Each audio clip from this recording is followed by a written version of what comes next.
నర్సంపేట మాజీ ఎమ్మెల్యే పెద్ది సుదర్శన్ రెడ్డిపై పీసీసీ సభ్యుడు పెండెం రామానంద్ తీవ్రంగా విరుచుకుపడ్డారు. నియోజకవర్గంలో అభివృద్ధి చూసి ఓర్వలేక కాంగ్రెస్ పై అబద్దాలు మాట్లాడుతున్నారని విమర్శించారు.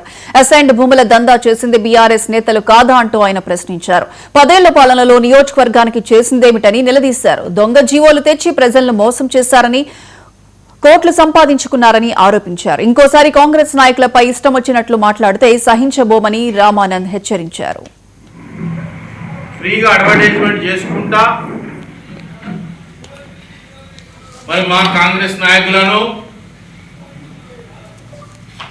ఎంతో ఇబ్బంది పెట్టుకుంటా మరి జనాలను మభ్యపెట్టే విధంగా మరి గత 10 సంవత్సరాలలో దొంగ జీవోలు పట్టచ్చిండు.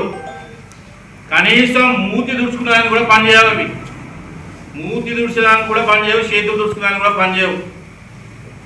తీసుకొచ్చి